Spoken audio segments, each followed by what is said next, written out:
This is the New York City FC pregame line. Tonight, New York City FC looks for their first win of the season as they host Inter Miami in the season opener. And now, here are your hosts, Glenn Crooks and Matty Lawrence.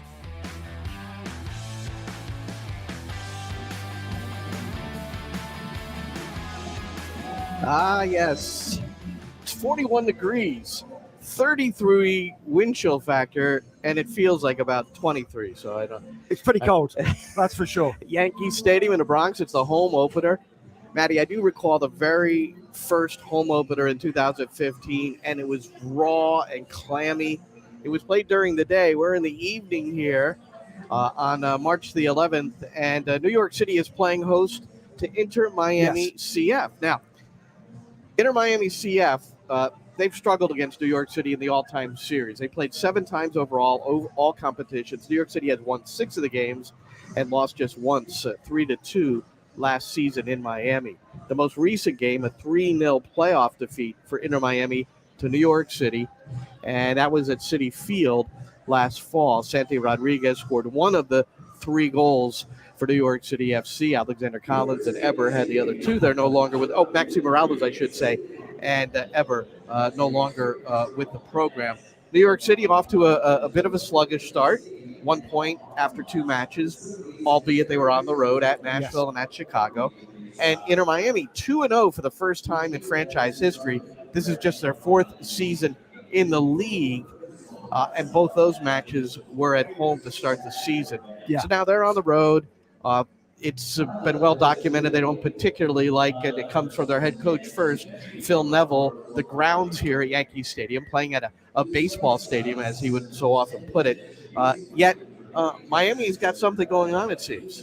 Yes, it has. Look, in comparison to the sides that played in the playoffs, Miami have got better and NYCFC have got worse. That's factual. NYCFC have lost some very good players. Miami have brought in some good players. But as you said, Miami won those 2 games at home. Look, this is a side that doesn't travel well. Just look at that, in 2022, they only won 4 games from 17 away from home. Then he scored 13 goals in 17 games. This is a side who doesn't travel well. I'm not saying that this new look into Miami is going to be terrible on the road, but it does sort of seep through the team. It's still the nucleus of the same team. It's still the same head coach. It's still the same coaching staff. So I would say that they will struggle again on the road this year. And hopefully that will start here, where we know NYCFC are good. They are good at home, and they struggled last season on the road as well. So it should be a close matchup, this. It's tough to tell when you're 2 games into the season. Miami has started well, but started well at home. And NYCFC have started badly, but badly away. And it's a lot different here. They love it. They love it here in the Bronx. They love it here, the players at NYCFC. Home openers at Yankee Stadium, 5 wins and 2 draws from 7 matches for New York City FC. Good morning from Morocco. So it's the evening here, but the morning in Morocco. By the way, if you could go on YouTube or on New York City FC, a number of... here's another just good evening, man. Oh, that's Staten Island Soccer. We already got him. But if you'd like to put a comment up on either the New York City FC Facebook page, if you're watching there, or on my YouTube channel, please do. If you have something that you'd like to add in terms of the commentary, please do that as well. We're going to reveal the starting lineups in a moment. We don't expect many changes, and certainly we do expect Santi Rodriguez back in the 11, Matty, and talk to Nick Cushing. This is part of his actually Thursday media presser, talking about Santi Rodriguez, who arrived only last Friday. Santi came in on Friday afternoon, and we played on Saturday. He's now been here through Monday, Tuesday, Wednesday, Thursday. Another training session tomorrow, so plenty of time for him to get integrated into a new way of working. Not so many changes, but we played 5 in the back at the end of the year with him in one of the front 3. Now we've changed a little bit, 4-2-3-1, 4-3-3. So we still have the opportunity to play 3 in the back. Tavon's back, so for him, there's not so much change. It's just about getting him integrated with the group, and we're pleased we've had that opportunity this week. All right, so Tavon Gray was injured in the opener, and that's when the 18-year-old Micha Ilinic came into the game and then started last week against Chicago. And I thought it was interesting. He threw in the 3 at the back with Santi back and Gray back, and how that might be a consideration. And certainly having a variety of ways to go at it is important. Yeah, especially when things have gone so badly with the formation that they've had. Why not think about changing it? But I don't see any way in the world that you would change it this early on. No. And Tavon is only just coming back as well. I think it would be a stretch to throw Tavon here into the fray here in a back 3. I think it'll be virtually the same side. As you say, Santi Rodriguez will play, that is for certain. So long as he's fit, I should assume he will have gone over the jet lag, and I would imagine he'll be playing. All right, and let's show the 11 here for New York City FC, shall we? Let's do it. Luis Barraza in goal. Ilinic will get the start, even though Gray is fit. Chenot, Martins, and Kufre makes his 3rd straight start at left back. Sands, Parks, Rodriguez, so there's Santi Rodriguez, Pereira, Magno, and Pellegrini will be inserted on the left wing out of this 4-3-3. So it was Thiago Andrade at Nashville. It was Andres Jason at Chicago. And now the 3rd change in 3 matches, Pellegrini. It doesn't surprise me at all that Pellegrini is moving there, because look, Santi Rodriguez is always going to play as the 10. That is for certain. He's the DP. That's his best position. And for Pellegrini, left midfield, left wing, whatever you want to say, left of a 3, that's his best position as well. That's where I've always seen him play for Estudiantes when he was playing there. So Pellegrini needs to get into the NYCFC system, the physicality and the speed of MLS. It certainly hasn't worked for him so far, but I think that's because he's not a 10. I don't think he's comfortable with everybody around him. I think he likes it out on the flank where you're looking in at everybody. He doesn't have people at his heels or surrounding him. I think he'll be more comfortable out there. And as I say, this is where he played when he made his name as a youngster at Estudiantes. So one change for New York City FC, and we'll take a gander at Miami, and no changes there. And the person who really stands out is probably the guy at striker, who is 2 regular season goals away from reaching 100 goals faster than anyone in MLS history, and that's Joseph Martinez. However, he doesn't have a shot on frame yet in 2 games. Yeah. So that's where we're at with Martinez. And he's in there because Campagna is injured. He's going to be out for a while. But there was also talk in preseason, if they were both together, that Phil Neville was going to try to play twin strikers, which that wouldn't necessarily be a bad idea. It's definitely a possibility. Look, Martinez, I think we know that he's not match fit still. I think we saw it at the back end of last season with Atlanta. We also know that he's not the same Joseph Martinez since that nasty injury. The proof is there. The proof is in the statistics. In 2017, 18, and 19, he got 17 goals in 20 games, then 31 goals in 34 games in 2018, 27 goals in 29 games in 2019. He was injured basically for the whole of 2020, then only 12 goals in 24 games in 2021, and only 9 goals in 26 games last season. It's not the same Joseph Martinez. It doesn't mean he's not a good player. He's not as sharp. He's not as fast. I don't think he's as quick off the mark. And I'm not sure he's match fit completely. I think we were hearing little rumours, even out of the coaching staff at Miami, that he may be as much as 3 or 4 weeks away from being fit. That's a long time. And considering that Campagna is also going to probably be absent for that period of time as well. Yeah, exactly. Look, he has to That's play. What we're hearing Joseph Martinez has to play, really, because there isn't anyone else. Right. That's the problem. Yes, he's fit, but not match fit. There's a big difference. And 3 to 4 weeks of a lack of match fitness, that is a long, long time. Pre-season normally, back when I was having pre-season back in England, it was only 6 to 8 weeks. It's half a pre-season he's lacking almost. So I don't want to say he's not going to score goals. I don't want to say he's not going to have a good game. But it's not the same Joseph Martinez. That is definitely a fact. Well, he has scored 4 goals against New York City FC, but those were 3 out of those 4 were with Atlanta United, who, by the way, on the road today, blanked Charlotte FC 3-0. And in the 90th minute, Vancouver and Dallas, this one being played in the Pacific Northwest, are 1-1. Former New York City Central defender Sebastian Ibeaga scored 5 minutes into the match for Dallas. Great goal, little flick header, redirected off the service from the left. And but then Areola had an own goal, and it's 1-1, and that could very well be the way it ends there. A host of games tonight, including this one, New York City playing host to Inter Miami. Now, there's been an issue in set-piece defending, Matty. Yes. So if we take – so the preseason finale was against Portland, and New York City lost that match 1-0. They lost on a corner kick. Against Nashville, Walker Zimmerman scored off of a corner kick. In the match against Chicago, the 1-1 draw, New York City unable to get to 3 points because of a set-piece goal against. So 3 out of the last 4 goals scored against New York City off of set pieces. So Nick Cushing addressed that a little earlier. I think it's something that we consistently work on anyway. Since I've been here, we have an incredible set piece coach in Rob Vartugian, our goalkeeping coach, and we've been really strong defensively and even stronger offensively over the last 3 seasons. And I have no doubt that we'll be that team this year. I think one thing we are seeing is a lot of roles changing, because consistently we had guys that had done the same setup over 3, 4, 5, 6 seasons. And now we're having to change those roles and we're having to repeat them. And like I say, it's early in the process. We're not content with that. It's frustrating. And he's just as frustrated as I am that, we give opportunity to guys like Zimmerman and Kai Kamara, because that's what they feed off.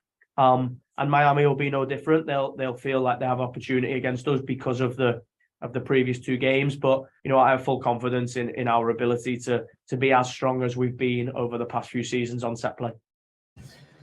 And it's not just defending set pieces, attacking set pieces too. There was a shot of, and this happens, Rob Vartugian on the sideline during the Apple Television broadcast, showing just a slight frustration when Keaton Parks was unable to flick a header on off of a corner ball where Alfredo Morales would probably normally be there, but he was unavailable due to injury. But then later in the match, Parks with a perfect flick header, and Chanot was by himself at the back door, empty net, and, it's been commented about over and over since, and it's only been referred to as a goal we should have had within the camp. But Chanot missed the header, which would have been perhaps decisive. Yeah, he had to score. He knows that. We know that. There's no point talking about it. You can't analyse it. It's just one of those things. He would have scored 99 times out of 100. Sure. That's for certain. And yes, look, it was a great flick from Parks. 3rd time lucky. You have to say that Chicago defended poorly from set pieces. They let Keaton Parks do the same thing 3 times. And Chanot should have scored. But defensively, I don't like excuses, but it's very, very valid that the majority of the team has changed. So they're getting to know each other. There's no Sean Johnson who would organise an awful lot of the defence and tell players where to stand, where to be, who to mark. Is Barraza quite as confident in terms of demanding players stand in certain positions? Who knows? And 2 new fullbacks, and of course, Mattis Pellegrini's come in and he's new. So yeah, I get it. It's not an excuse, but it's certainly a reason why things haven't gone well. And, you and I discussed, well, maybe there was a plan to just allow Kai Kamara on the backside to be free and then really clog the middle, but that was not the case at all.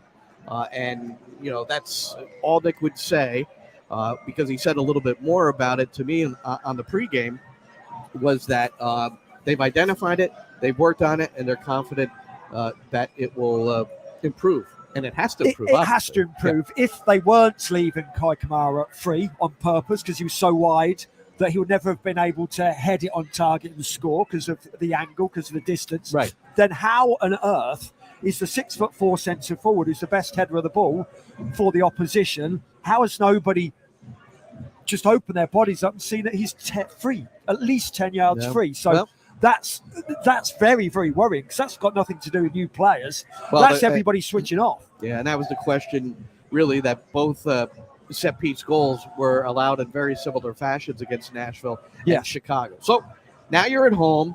We mentioned the home record, and at Yankee Stadium, this has been a favorite spot for New York City, and you hear about opponents who come in here, and it takes them a while to get familiar with the dimensions if they have not been here before.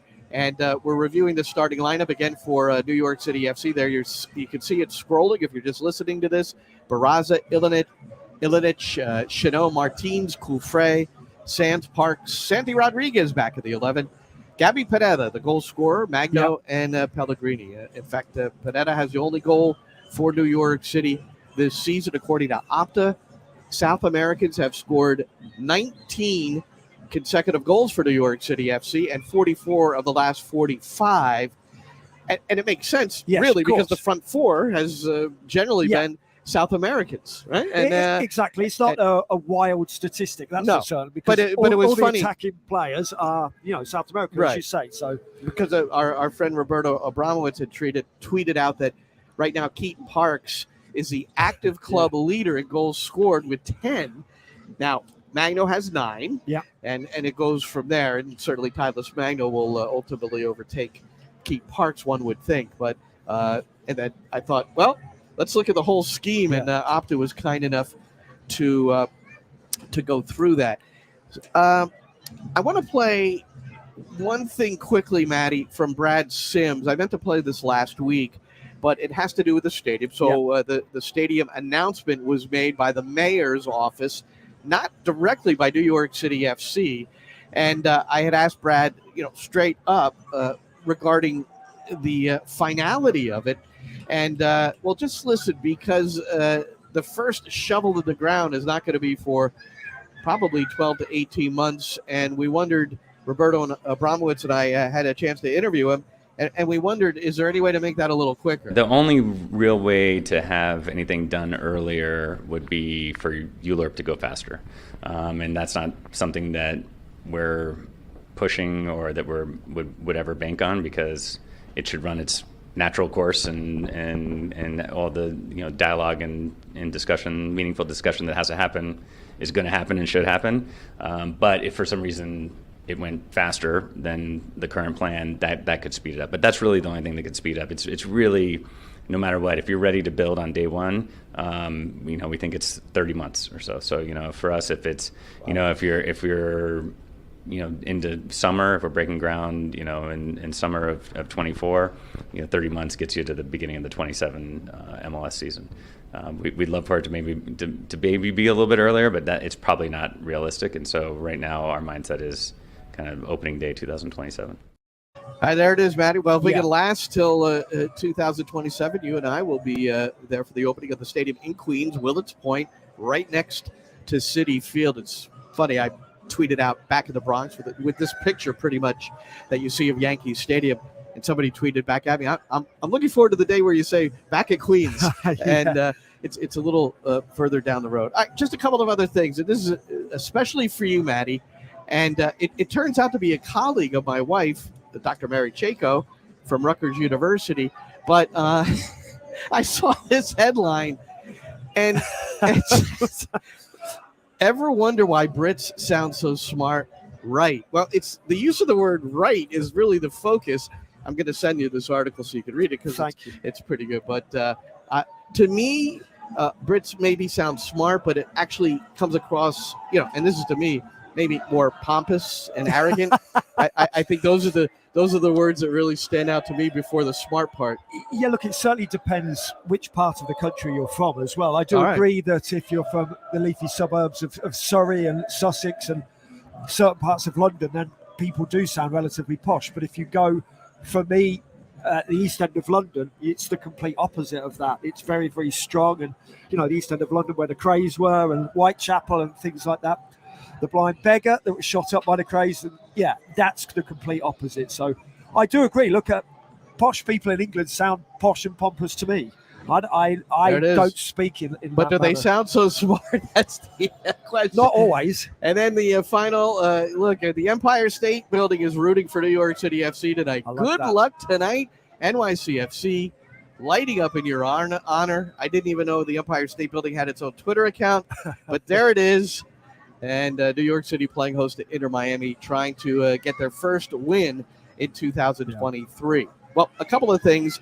Our pregame show for the commentary, the live commentary, begins in just a few minutes at 7:15. The New York City FC Network, which is nycfc.com/radio, also on the NYCFC app. and the TuneIn app. And tonight, for the first time, and this has been something that's been out there already, obviously, Apple TV will provide home commentary, English home commentary for every match this year. So we're at home at Yankee Stadium. So if you're going to watch this on Apple TV, you can hit the drop down in the lower right-hand corner and listen to Matty and I, and it'll be in sync.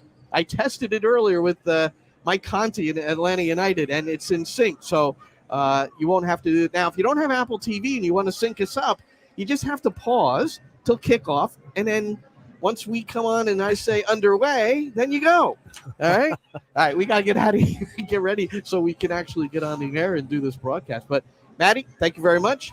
To everyone out there, thanks for joining. I'm Glenn Crooks, and enjoy the game, everybody.